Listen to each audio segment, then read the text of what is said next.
એક કાગડો હતો. રાજા તેની ઉપર ગુસ્સે થઈ ગયા. જાઓ સૈનિકો અને કાદવમાં ફેંકી આવો.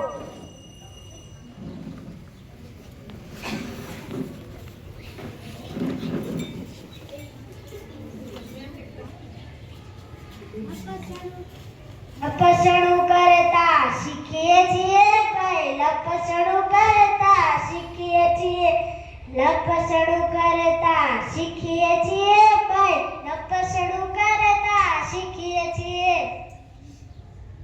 કાગડો તો ભારે જબરો, એને કાદવમાં ખીચડ ભરાઈ ગયું છે તો એ ખુશ જ રહે છે. જાઓ સૈનિકો એને કૂવામાં નાખી દો.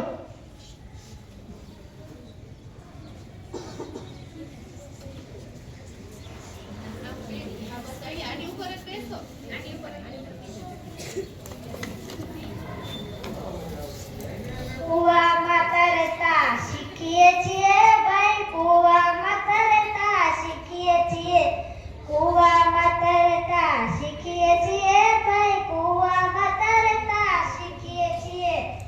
આ કાગડો કૂવામાં નાખ્યો તો એ ખુશ જ રહે છે. જાઓ સૈનિકો આને કાંટામાં નાખી દો.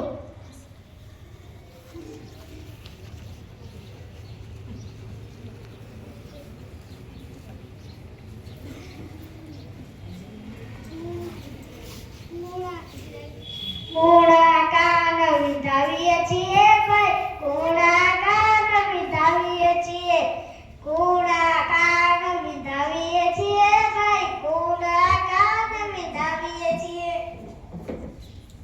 આ કાગડો તો ભારે જબરો, આને ગમે તેવી તકલીફમાં નાખો તો એ ખુશ જ રહે છે. આને ગમતું હોય તેવું કરો. જાઓ સૈનિકો આને ખીર ખવડાવો.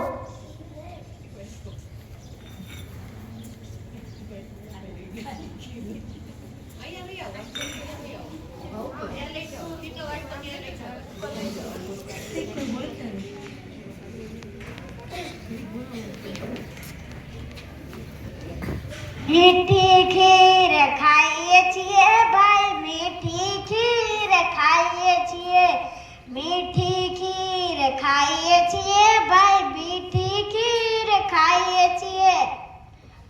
આ કાગડાને ખીર ખવડાવી તો એ ખુશ જ રહે છે. આને કોયલની પાસે બેસાડી દો.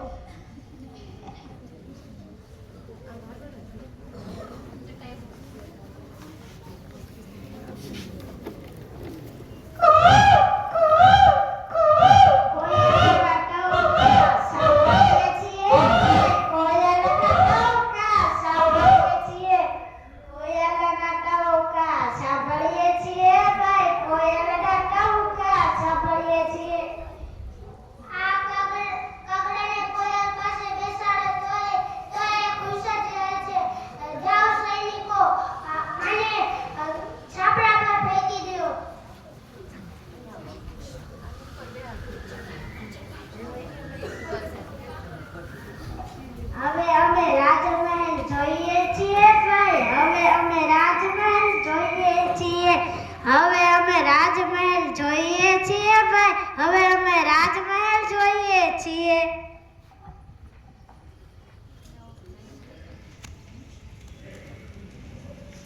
આ વાર્તામાંથી આપણને એ શીખવા મળ્યું કે કોઈ આપણને ગમે એવું દુઃખ આપે તો આપણે હસતું જ રહેવાનું, કાગડા ઘોડે આનંદી અને ખુશ જ રહેવાનું.